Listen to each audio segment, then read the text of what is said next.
अगर आप रिलेशनशिप खत्म होने के बाद मूव ऑन नहीं कर पा रहे हैं then this video is for you.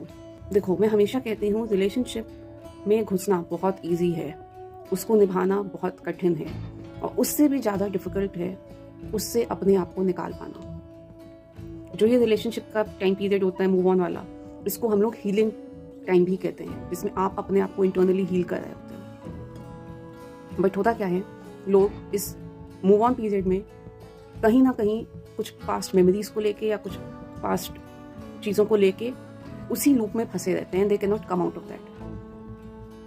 और ये साइकिल 5 साल 10 साल 15 साल ऐसे चलती रहती है, आपको टाइम पता भी नहीं चलेगा, आप इसी में फंसे रहोगे। क्योंकि ये इतना मुश्किल टाइम होता है जो आपको सिर्फ अपने आप को इंटरनली हील करने में लगाना है, इसलिए इसको हीलिंग पीरियड भी कहते हैं। यहाँ पे आपको अपने आप को पहचानना है, अपनी स्ट्रेंथ को पहचानना है। How much pain, how much strength you have in yourself, how much pain you can bear। इसका एक और बहुत से लोग ऑप्शन निकाल लेते हैं एक से मूव ऑन करने के लिए, कि उसकी मेमोरीज से बाहर आने के लिए, कि उनसे टाइम नहीं निकल रहा है, वो दूसरे की हेल्प ले लेते हैं। They fall in another relationship, और ये फिर उसके मूव ऑन करने के लिए तीसरा, फिर ऐसे फोर्थ एंड फिफ्थ, उनकी फिर साइकिल चलती रहती है। ना चाहते हुए भी वो अपनी लाइफ में इतने रिलेशनशिप्स में फंसे रह जाते हैं कि उन्होंने भी कभी नहीं सोचा होता है। तो इसलिए कभी भी ऐसा लाइफ में फेज आए, अपने आप को टाइम दो।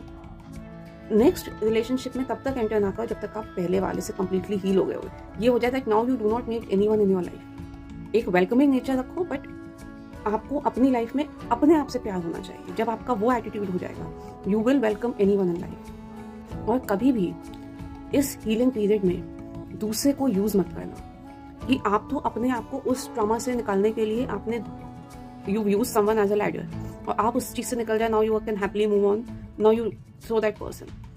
आपको हेल्प चाहिए, tell that person clearly कि आप अभी लाइफ के इस फेज में हो and you need that person's help।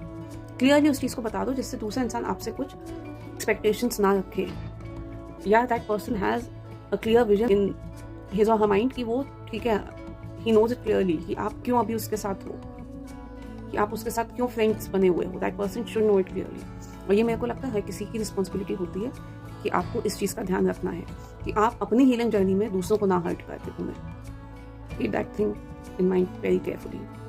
अपने आप पे वर्क करें, heal yourself internally, work upon yourself. जो आपको चीज़ें ट्रिगर करती थी इस रिलेशनशिप में, जिस वजह से वो नहीं बच पाया, उस पर वर्क करो। स्पिरिचुअलिटी के रास्ते पे आओ। That is the only option at the end of life जो हमको करना है, चाहे आप जितना इधर उधर भाग लो। So use this healing period to heal yourself completely, internally. Don't look in outward